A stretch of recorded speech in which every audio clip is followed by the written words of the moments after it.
Welcome to Monday edition of unveiling parts for the 2020 Alaska Airmen's Association raffle airplane, which is a Cessna 180.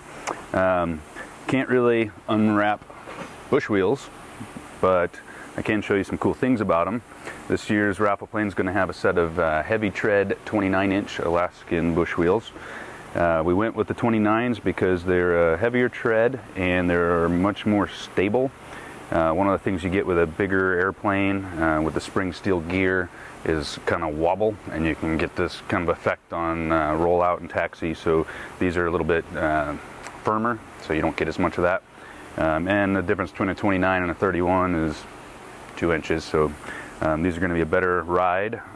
One of the cool things that Bushwheels is doing now is they are offering a sticker kit that you essentially glue on to the lettering, so it'll kind of give it a white wall effect. So we'll be putting those on. We've got the adhesive and cleaner and all that for those. Next down the chain are these guys, which are pretty slick. They are fuel sending units from Cies.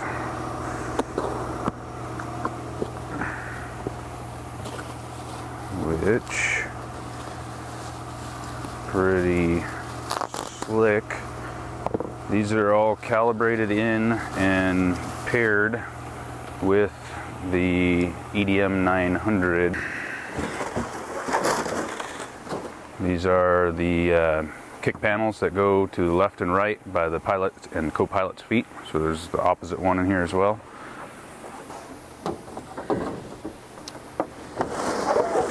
And this is going to be part of the extended baggage.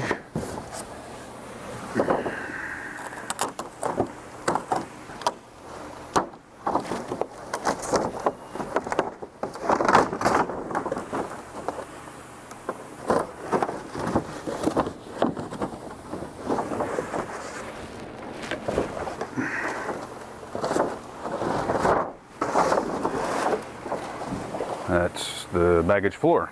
So that's going to sit in the back of the airplane like so.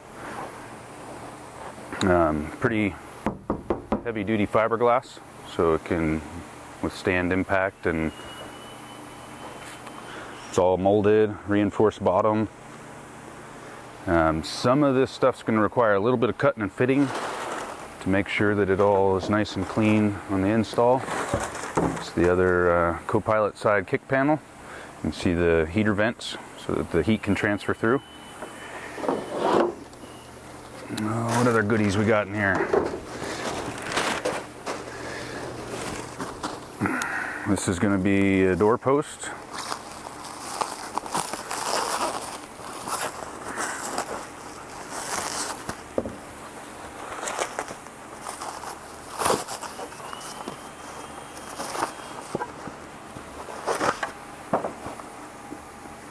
So this goes vertical. This would be the co-pilot side, the wing root, windshields here, doors here.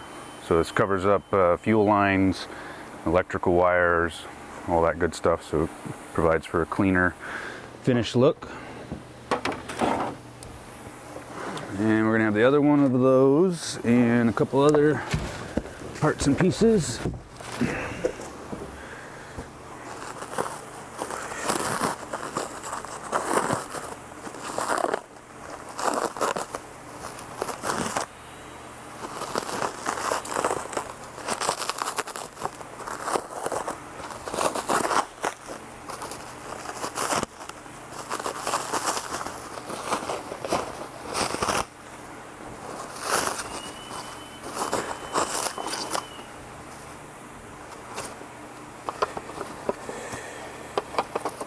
Dun, dun, dun, dun. Trim wheel cover. So this guy goes on that tunnel. It's gonna sit like so. And that'll get screwed in place, so easily removable for inspection or maintenance. And then this guy is going to be the Yoke control column cover, so you don't see the guts and the cables and whatnot running through there. And in here, more saran wrap.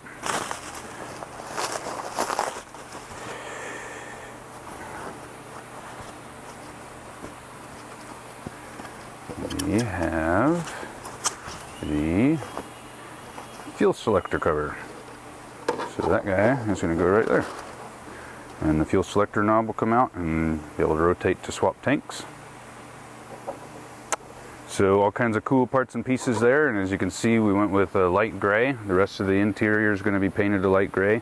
Seats are going to be, they're actually at Sport Aircraft Seats right now getting the upholstery done, which will be leather. And they're going to be hues of gray and dark blue to match the exterior finish of the plane. So we got one more box from Selkirk here. Let's see what they got in here.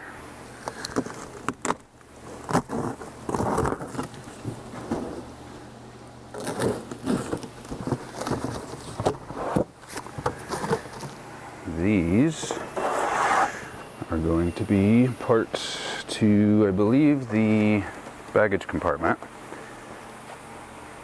Co-pilot, pilot. I'm not sure where these go yet. We'll have to look in the drawings and see where those go. And then we have the rear baggage compartment pieces.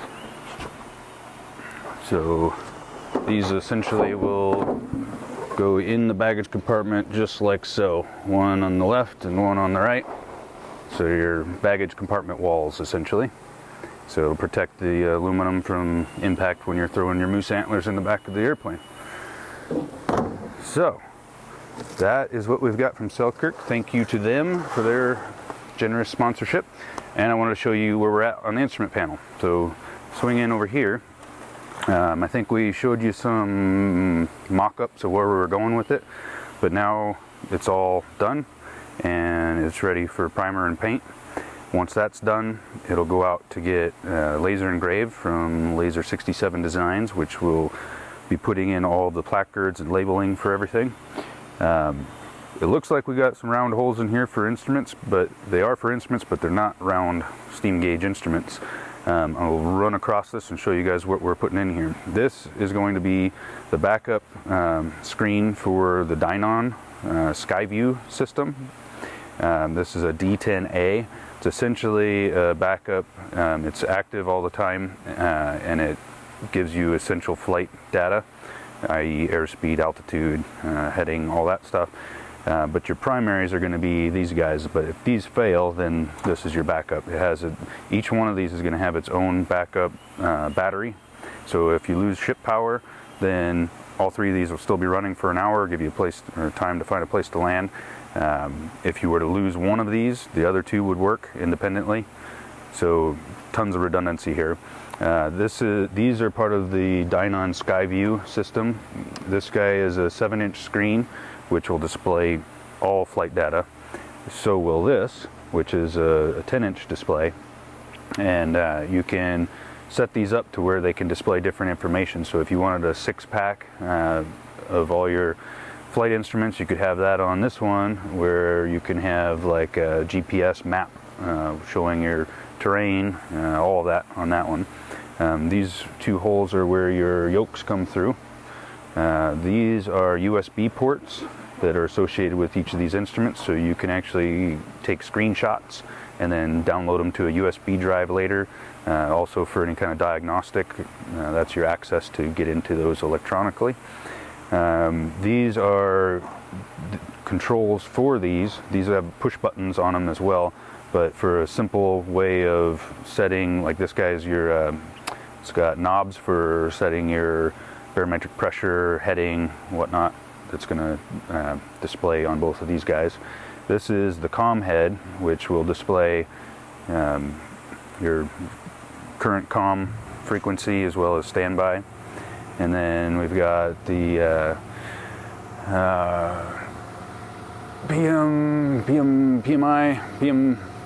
PS Engineering intercom is going to be here.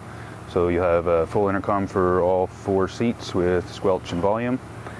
And then over here is the JPI, and it's a round hole, but it's a square display that will show all your engine parameters and fuel quantity.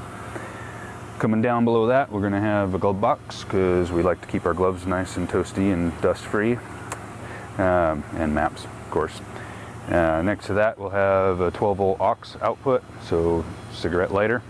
And next to that, we'll have a USB charger, so Sweet. Dual USB charging, so you can plug your phone in and keep it charged while you're flying, or whatever other device you'd like.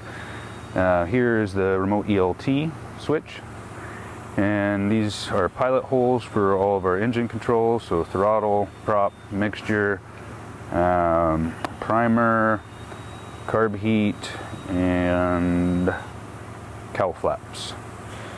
Coming across here, this is the Electronics International panel, which will have your electronic and mechanical magneto switches, as well as a starter button. And then of course we've got switches and circuit breakers, and we're going to have all of their switches: master, avionics master, all your lights, pulse for wingtip lights, beacon, strobe, pitot heat, you name it. And then we'll have cabin heat and air controls over here, as well as a parking brake and headphones to be able to plug in. You can see there's plenty of extra room if somebody wanted to upgrade. Some of the space will be taken up by placards, but otherwise pretty simple, clean glass panel. Yeah, so we are actually setting up the paint booth right now for primer, and that'll hopefully get sprayed today. And then we're on to paint, which is still in the mail. Came up on the slow ship, so hopefully that'll be showing up this week, and we'll be slapping this thing together. So buy your tickets, call the Airmans, there's still some available, and get your chance to win this amazing airplane. Stay tuned for more updates, and until then, enjoy your Monday.